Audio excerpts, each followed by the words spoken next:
இந்த 1 ரூபாய தூக்கி போட்டு இத வச்சு பொழைச்சுக்கோன்னு அந்த கிரிஜா என்கிட்ட சவால் விட்டுருக்கா. இந்த சவாலை நானும் ஏத்திருக்கேன். இந்த 1 ரூபாயும் இது கூட நகை வித்த பணத்துல மிச்சம் இருக்கிற 7000 வச்சு இந்த காய்கறி வியாபாரத்தை ஆரம்பிக்க போறேன். இதுல நானும் சின்னையாவும் கண்டிப்பா ஜெயிச்சு காட்டுவோம்.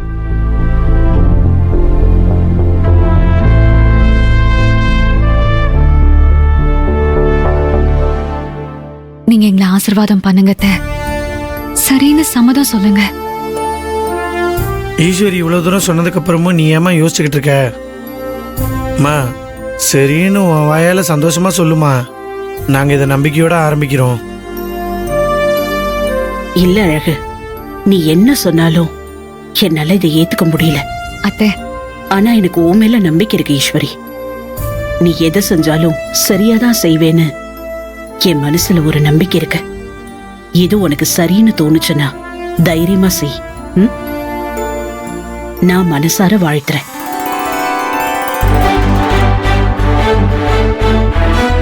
அத்தை, உங்க வாழ்த்தும் ஆசீர்வாதமும் போதும் அத்தை. நம்ம வியாபாரம் நல்லபடியா நடக்கும். நான் இந்த சவால்ல ஜெயிப்பேன் அத்தை. தெய்வம், உன் மாமா, உன் அப்பா எல்லாரும் உன் கூடவே இருந்து உன்னை வழி நடத்துவாங்க. ரொம்ப நன்றி அத்தை.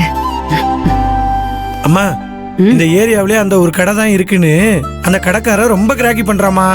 கோயம்பேடுல 20 ரூபாய்க்கு விற்கிறதெல்லாம் இங்க 40 ரூபான்றாப்ல, அங்க 30 ரூபாய்க்கு விற்கிறதெல்லாம் இங்க 90 ரூபான்றாப்ல. 1 மடங்கு 2 மடங்கு 3 மடங்கு அதிகமா சொல்லிக்கிட்டு இருக்காருமா. கத்திரிக்காயை வாங்கலான்னு போனா அதை குதிரை விட சொல்லிக்கிட்டு இருக்காருமா. அதனால நம்ம குறைச்ச லாபம் வச்சு நியாயமா மட்டும் இந்த தொழிலை செஞ்சோன்னு வையுமா, இந்த ஏரியா முழுக்க நம்ம கிட்ட தாமா வாங்குவாங்க. மா நீ வேணா பாருமா, உன் வார்த்தை பழிக்கதான் போகுது. சரிடா, பார்க்கலாம். சரிங்க அத்தை.